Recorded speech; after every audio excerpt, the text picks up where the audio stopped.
So I'm at the library. It's about probably 1995 or so, and I'm going through the old Mother Earth News articles, and I run across a cover page that says how to build a $75,000 house for $10,000. Little did I know at the time that this article would change our lives.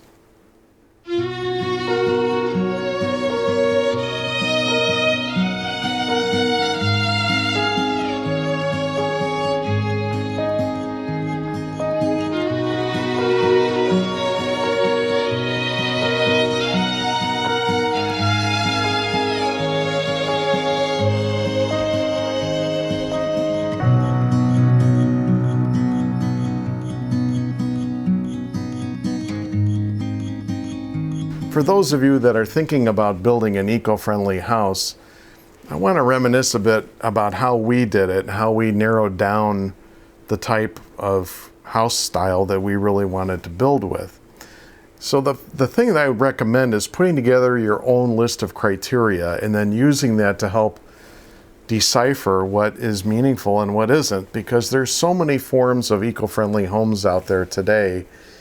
All of them are probably great choices unless there's an environmental issue or something, or maybe it's a building regulation, but you've got a lot of options out there. So you have to kind of narrow down the list. And this is how we did it.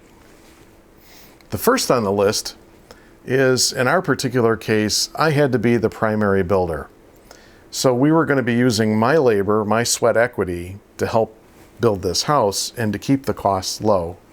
Because that's really what you're doing, right? You're trading your labor for someone else's, and you're going to save a bunch of money that way. So it had to be a style that I could build primarily myself. Now, I knew there were certain things that I probably couldn't do, but I was going to do my best to try to do as many things myself. So that was first on our list. The second thing on our list is that the house had to be energy efficient. I planned on using solar as well to help heat the house, but it had to be something where I could keep it warm in the winter and fairly cool in the summer without expending a lot of energy. The third thing on our list was it had to be built to withstand all forms of weather. Now, like if I was in the desert Southwest, I might choose something completely different from living here in the Midwest United States based on the weather. Because here in the Midwest, we run into all sorts of weather. We need a house that can withstand high winds, it can withstand a pounding rain, it can withstand brutal sun, it can withstand brutal cold. There were a lot of different things that this house had to be able to withstand. So right away there were things that I kind of decided against just because it just wouldn't fit in the weather climate that we were living with. The other thing too is the house had to be pleasing to the eye. Not only the house itself, but it had to fit well within the environment. In other words, it had to be a house that would fit well with a forested kind of prairie environment. So, that was important too. And then finally, it had to be a house that local building permits would allow for. And that's a sticky issue depending where you want to build. If you're in an urban area, you're going to have a much harder time building an eco-friendly house, at least like something like straw bale or cordwood, just because the building codes won't allow it. So, we were building out in the country, so the building codes were lax compared to urban areas, but still, you wanted to make sure that you were going to be able to build the type of house you wanted to wherever your land was going to be. So that was our list of criteria.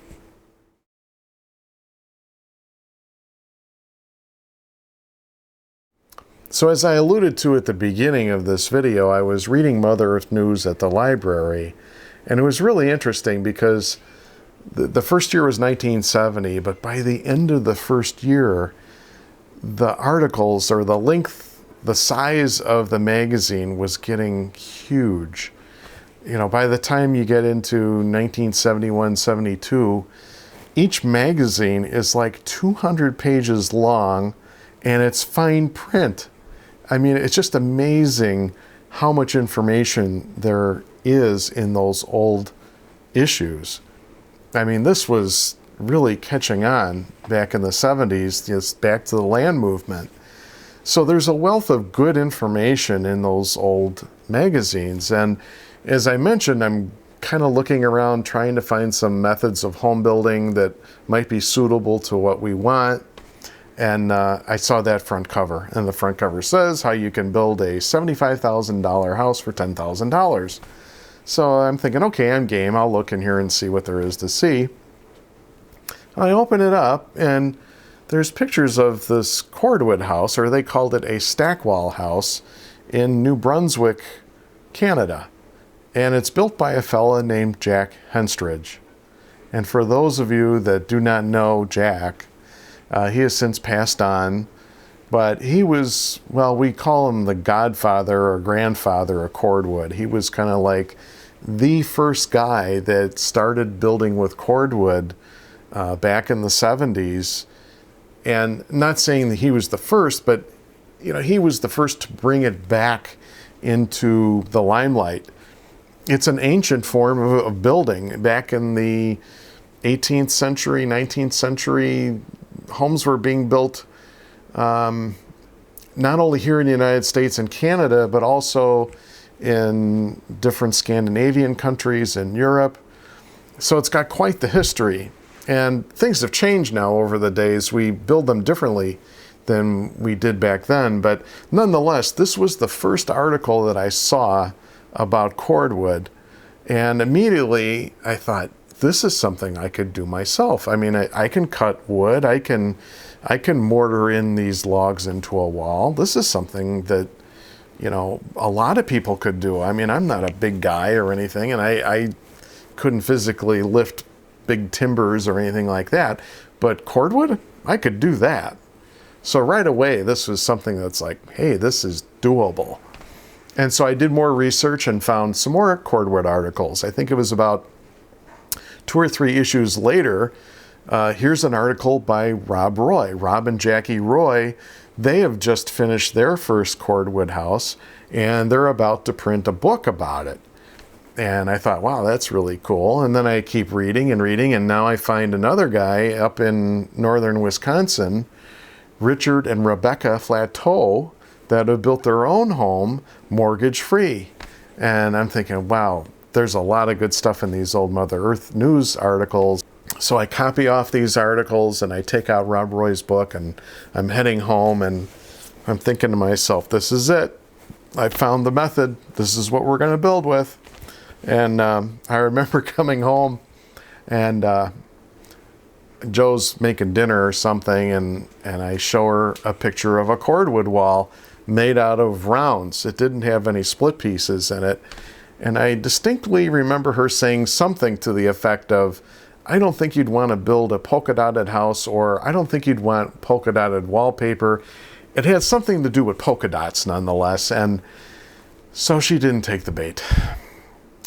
So I had my work cut out for me, because I had to convince her that I really think this is a good method. So then the following year, I find out that Rob Roy has a workshop up in northern Wisconsin. So I decided to go take this workshop. I figured this will give me hands-on. It'll give me a chance to understand what Cordwood's all about. I had a great time, because not only did I learn a lot about Cordwood and get the hands-on that I really wanted, but I met other people that were interested in doing Cordwood, and I got to sit down and talk to Rob and Jackie Roy about their house and things they would do differently, and just had a really good conversation with them. And while we're having this conversation, he mentions, he says, maybe you and your wife might want to go visit a Cordwood house in Ontario, Canada, that's a bed and breakfast. And I thought, wow, that'd be a great idea. This would give us a chance to live in a house for a few days and get to see what it's really like to live in a Cordwood house. So in 1997, the following year, Joe and I, we went and visited Hutchenden House in Bancroft, Ontario, Canada. That's what it was called back then. And the owners, David and Bernice Fraser, who were known as Bun and Bear, they were wonderful hosts. We had a wonderful stay with them. We loved their house. Their house was 16-sided, almost round, post and beam frame. And Bunny, who had designed the house, she spent a lot of time with us showing her designs, her drawings, and why they decided to do things the way they did. And it was wonderful. It was such an eye-opener. And as I said, we love the house. We love the concept of a post and beam frame, because the post and beam frame allows you to put a roof over your head and protect your supplies, as well as protect your walls that you're building. So we thought this is an excellent way of going about and doing this. So anyways, if you're interested in visiting a Cordwood house, the bed and breakfast is no longer owned by Bunny and Bear. They've retired to Toronto, but is now owned by a new couple. And you can go to their bed and breakfast and spend time inside a Cordwood house. So I've showing you a couple pictures here of what their place is, and I'm putting a link down below so that you can go there if you're interested in spending time at a Cordwood bed and breakfast.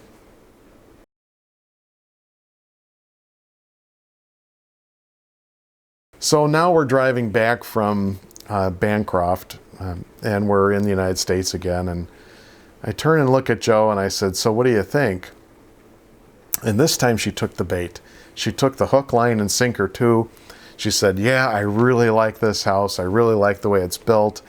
It was such a great atmosphere to live in a house like that." So that was it.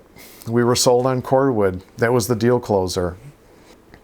So while we're all talking about Cordwood and decided now finally on building a Cordwood house, we're back in Illinois. We're getting the La Crosse Tribune sent to us in Illinois because we haven't found land yet. We're still kind of looking. We have ideas. We know we want to live somewhere in the La Crosse, Wisconsin area. So we're getting their local newspaper. Because you got to remember, this is back before the internet. So there was no internet. We're doing our research through the newspapers. We're also involved with a realtor, blah, blah, blah. Anyway, so I get the Sunday paper from La Crosse and I go to the home section. There's a fella up in Galesville, Wisconsin, that's building a Cordwood house, and the picture of him and his wife are on the front page of the newspaper in the home section. So I gotta find out who this guy is, and I find out his name is Ed McAllen. I get his phone number, and on our next trip up to the La Crosse area, Jo and I went to visit his house, and we had a wonderful time there. Got to see him actually building the house. He did not use a post and beam frame. This was all done in the round. Really unique house, and you know, what else could we say? We were just really tickled that there was a Cordwood house being built in the area that we hope to live in. Well, a few months passed and we finally found our land, and now we're thinking about putting a pole shed up to start storing, you know, supplies and things like that. And you know, I'm talking to Ed, and Ed says, "You know, I'm done with the house now and I've got a bunch of cordwood left over. Would you be interested in it?" And it's like, I don't believe this. This is like amazing. You know, here we have decided to build with cordwood, and now I'm getting debarked wood that I can buy at the price of firewood. So we ended up getting 32 face cords of debarked pine logs. Now, for those of you that don't know, when you're building with cordwood, you want to use softwoods, and unfortunately, the land in the La Crosse area, at least locally in the area, is mostly hardwoods. There's very little pine. There's pine to the north, and by the time you get up near Galesville towards Black River Falls, there's a lot of pine up there, but not in our neck of the woods. So I needed to find wood, and here Ed's got all this extra wood. So it was great. We were able to buy his 32 face cords, and it was already debarked and stored in the pole shed. So as it ends up, 1996 and 97 were just pivotal years for us. You know, we had so many things that kind of fell into place after years of research and trying to get things straight in our minds, what we wanted to do, and land, which will be in the next episode. I'm going to talk about land and the struggles we had finding land. Nonetheless, things fell into place, and it was a great start to the whole story.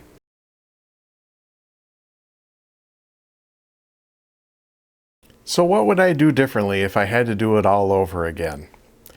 Well, that's one of those questions again that's kind of like from a research perspective and from the steps that we took. I don't know if there's anything I would change.